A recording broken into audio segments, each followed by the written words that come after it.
தென்னாடுடைய சிவனே போற்றி, எந்நாட்டவர்க்கும் இறைவா போற்றி. அனைத்து தமிழ் உள்ளங்களுக்கும் கனிவான வணக்கங்கள். நிகழும் ஸ்ரீ மங்களகரமான குரோதி ஆண்டு செப்டம்பர் மாதம் 17ஆம் தேதி செவ்வாய்க்கிழமை அன்று சதுர்தசி திதியில் சதயம் நட்சத்திரத்தில் திருதி நாமயோகத்தில் வணிசை கரணத்தில் பௌர்ணமி பிறக்கும் நன்னாளில் இந்த புரட்டாசி மாதம் பிறக்கிறது. இம்மாத கிரகநிலை என எடுத்துக்கொண்டால் ரிஷபராசியில் குரு பகவானும், மிதுன ராசியில் செவ்வாய் பகவானும், சிம்ம ராசியில் புதன் பகவானும், கன்னி ராசியில் சூரியன் சுக்கிரன் கேது பகவானும், கும்பராசியில் சனி பகவானும், மீனராசியில் ராகு பகவானும் உள்ளனர்.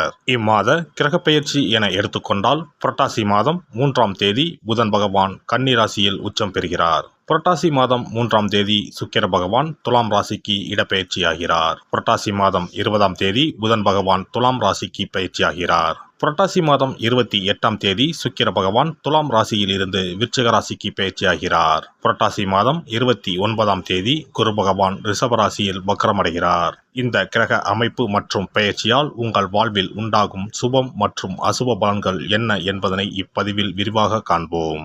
பெரியவர்களுக்கு மதிப்பளித்து அவர்களின் ஆசிகளை பெற்று வாழ்வில் சாதனைகள் பல புரியும் சிம்ம ராசி அன்பர்களே, நீங்கள் உங்களை எதிர்ப்பவர்களை தக்க சமயத்தில் வெற்றி கொள்வீர்கள். இந்த மாதம் பணவரத்து அதிகரிக்கும். எதிர்பாராத நல்ல திருப்பங்களை ஏற்படுத்தும். மனதில் சந்தோஷம் உண்டாகும். எந்த பிரச்சனை வந்தாலும் சமாளித்து முன்னேறி செல்வீர்கள். தெளிவான முடிவுகள் எடுப்பதன் மூலம் இழுபறியான காரியங்கள் சாதகமாக நடந்து முடியும். தனஸ்தானத்தில் இருக்கும் குருவால் பொருளாதாரம் மேலோங்கும். மற்றவர்கள் பாராட்டக்கூடிய மிகப்பெரிய செயலை செய்து முடிப்பீர்கள். தொழில் வியாபாரம் சிறப்பாக நடைபெறும். பழைய பாக்கிகள் அனைத்தும் வசூலாகும். புதிய ஆர்டர்கள் கிடைக்கும். முக்கிய நபர்களின் ஆதரவை கிடைக்கப் பெறுவீர்கள். உத்தியோகத்தில் இருப்பவர்களின் பணம் சம்பாதிக்கும் திறமை அதிகரிக்கும். மேலதிகாரிகள் கொடுத்த வேலையை திறமையுடன் செய்து முடித்து பாராட்டுகளை பெறுவீர்கள். குடும்பத்தில் இருந்து வந்த கவலைகள் குறையும். கணவன் மனைவிக்கு இடையே மகிழ்ச்சி நிலவும். குழந்தைகளின் எதிர்காலம் பற்றிய சிந்தனைகள் மேலோங்கும்.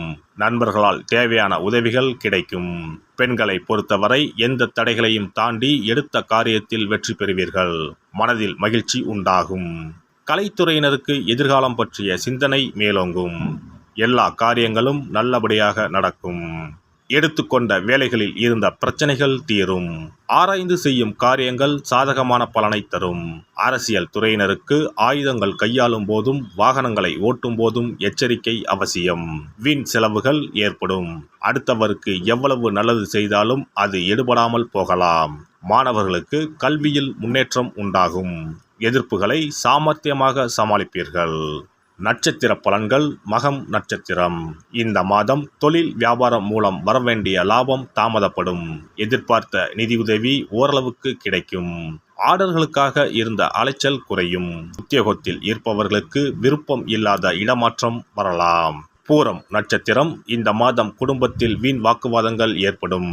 கணவன் மனைவிக்கு இடையே நிதானத்தை கடைபிடிப்பது நல்லது. பிள்ளைகள் உடல் ஆரோக்கியத்தில் கவனம் தேவை. உறவினர்கள் நண்பர்களிடம் கவனமாக பழகுவது நல்லது. உத்திரம் 1ஆம் பாதம். இந்த மாதம் எந்த ஒரு காரியத்தையும் செய்து முடிக்கும் வரை அந்த காரியம் முடியுமோ முடியாதோ என்ற மனக்கவலை இருக்கும். வீண் அலைச்சல் குறையும். மாணவர்களுக்கு கல்வியில் வெற்றி பெறுவது பற்றிய மனக்கவலை இருக்கும். சக மாணவர்களுடன் வாக்குவாதங்களை தவிர்ப்பது நல்லது. அருகில் இருக்கும் சிவன் ஆலயத்திற்கு சென்று ஞாயிற்றுக்கிழமையில் அபிஷேகம் செய்து வணங்கி வர எல்லா தொல்லைகளும் நீங்கும். எதிர்பார்த்த காரியம் நன்றாக நடக்கும். சிறப்பு தொகுப்பு. கண் திருஷ்டிகள் அகன்று தடைப்பட்டு கொண்டிருக்கும் காரியங்கள் நிறைவேற செய்ய வேண்டிய பரிகாரம் என்ன என்பதனை பற்றி காண்போம். வாழ்க்கையில் நல்ல நிலையில் இருந்தவர்கள் கூட திடீரென்று பொருளாதாரம் இழந்து மன கஷ்டங்களுடன் வாழும் நிலை ஏற்படும்.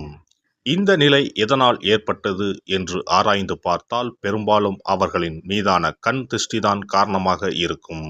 கல்லடி பட்டாலும் கண்ணடி படக்கூடாது என்று சொல்வார்கள் அல்லவா, அது உண்மைதான். இது போன்ற பிறரின் பொறாமை கொண்ட கண் திருஷ்டியினால் பலரின் வாழ்க்கை சிரமத்திற்கு ஆளாக நேரிடும். இது போன்ற கண் திருஷ்டிகளிலிருந்து எப்படி தப்பிப்பது? இருக்கவே இருக்கிறது எளிதாக கிடைக்கும் ஊமத்தஞ்செடி. தெய்வ சக்தி நிறைந்த செடியாக கருதப்படும் ஊமத்தஞ்செடியின் காய், பூ, இலைகள் என அனைத்தும் தீய சக்திகள் விரட்ட பரிகாரத்துக்கு பயன்படுகிறது. பொதுவாக ஊமத்தம் காய்க்கு கெடுதலை அகற்றக்கூடிய சக்தி உண்டு. நம் வீட்டில் உள்ள எதிர்மறை சக்தியை அகற்றுவதற்கு ஊமத்தங்காய் தீபம் சிறந்த பரிகாரமாகிறது. தெய்வீக மகத்துவம் நிறைந்த ஊமத்தங்காய் மற்றும் பூவையும் எடுத்துக்கொள்ளுங்கள். வீட்டுக்கு அருகில் இல்லை என்றால் நாட்டு மருந்து கடைகளில் கிடைக்கும். இந்த 2 பொருட்களையும் மஞ்சள் தண்ணீரை கொண்டு நன்றாக கழுவி விடுங்கள். சிறிது நேரம் அவற்றிலுள்ள ஈரம் போக ஆறவிட்டு பிறகு அவற்றை ஒரு மஞ்சள் துணியில் குலதெய்வத்தை வேண்டி ₹1 நாணயத்தோடு சேர்த்து முடிந்து வீட்டின் நிலைப்படியில் கட்டி தொங்க விடுங்கள். இந்த முடிச்சை வெள்ளிக்கிழமை அல்லது ஞாயிற்றுக்கிழமைகளில் தயார் செய்து வாசல் படியில் கட்டுவது சிறப்பு. தினமும் வீட்டில் தீபம் ஏற்றி காண்பிக்கும் போது இந்த முடிச்சுக்கும் காண்பிக்கவும். இதேபோல் ஊமத்தம் இலைகள் கிடைத்தால் அந்த இலைகளை சுத்தமான மஞ்சள் தண்ணீரில் கழுவிவிட்டு அவற்றை கொண்டு வீட்டில் இருக்கும் விநாயகருக்கு திங்கள் கிழமைகளில் தொடர்ந்து அர்ச்சனை செய்து வர வேண்டும். ஊமத்தம் பூவையும் விநாயகருக்கு சூட்டலாம். 3 வாரங்கள் தொடர்ந்து திங்கள் கிழமைகளில் விநாயகருக்கு ஊமத்தை இலையால் அர்ச்சனை செய்து ஊமத்தம் பூவை சூட்டி வழிபட்டால் வீட்டில் உள்ள கெட்ட சக்தி நடமாட்டம் மற்றும் கண் திருஷ்டிகள் தீரும். ஊமத்தம் செடியும் சிவபெருமானுக்கு உகந்த இலை ஆகும். இந்த ஊமத்தங்காய் வைத்து சிவபெருமானுக்கு தீபம் ஏற்றி வழிபடுவதன் மூலம் நமது பிரச்சனைகளில் இருந்து எளிதாக விடுபட முடியும். முதலில் 2 ஊமத்தங்காய்களை எடுத்துக்கொள்ள வேண்டும். அவற்றின் மீது முட்கள் இருப்பதால் மிகவும் கவனமாக கையாள வேண்டும். ஊமத்தங்காயின் காம்பு பகுதிகளை வெட்டி கொண்டு கத்தியை பயன்படுத்தி ஊமத்தங்காயின் உள்ளே இருக்கும் விதை பகுதியை முழுவதுமாக நீக்கிவிட வேண்டும். பின்னர் 2 அகல் விளக்குகள் மற்றும் விளக்கு வைப்பதற்கான 2 தட்டுகளை எடுத்து சுத்தம் செய்து அவற்றிற்கு மஞ்சள் குங்குமம் பொட்டு வைத்துக் கொள்ள வேண்டும். பின்னர் 2 தட்டின் மீதும் ஒவ்வொரு அகல் விளக்கை வைத்துக் கொள்ள வேண்டும். அதன் பிறகு எப்போதும் பூஜை செய்வதற்கு வைப்பது போன்ற வெத்தலைப்பாக்கு, பழம் போன்றவற்றை வைத்துவிட்டு 2 விளக்குகளையும் ஏற்றி சிவபெருமானை மனதார வேண்டிக் கொள்ள வேண்டும். எனக்கு இருக்கும் பிரச்சனைகள் அனைத்தும் தீர்ந்து இன்பமான வாழ்க்கை கிடைக்க வேண்டும் என வேண்டிக் கொள்ள வேண்டும். இந்த பூஜையை வெள்ளிக்கிழமை அன்று தொடங்கினால் தொடர்ந்து 9 வெள்ளிக்கிழமைகள் செய்ய வேண்டும். ஊமத்தங்காயின் மீது எவ்வாறு முட்கள் இருக்கிறதோ அதுபோல நமது வாழ்க்கையில் இருக்கும் முட்கள் போன்ற பிரச்சனைகளை அவை தீர்த்து வைக்கின்றன. இந்த பூஜையை நாம் தொடர்ந்து செய்து வருவதால் நம் மீது இருக்கும் கண் திருஷ்டிகள் அகன்றுவிடும். தீராத துயரங்கள் தீர்ந்துவிடும். பணம் நகை நம்மிடம் பெருகி வரும். சிலருக்கு கையில் சுத்தமாக பணம் இருக்காது. வறுமை தாண்டவமாடும். கடன் தொல்லையால் கஷ்டப்படுவார்கள். பண பிரச்சனையில் சிக்கி கொண்டிருப்பவர்கள் இந்த தீபத்தை ஏற்றினால் 3 வாரங்களில் நல்ல பலனை பெற முடியும். தொழிலில் நல்ல முன்னேற்றம் இருக்கும். கடன் பிரச்சனைகள் தீரும். உறவினர்களிடையே பகைமை இருந்தால் அவையும் மறைந்துவிடும். நோய்வாய் உள்ளவர்கள் இந்த தீபத்தை ஏற்றுவதன் மூலம் நல்ல பலனை பெற முடியும்.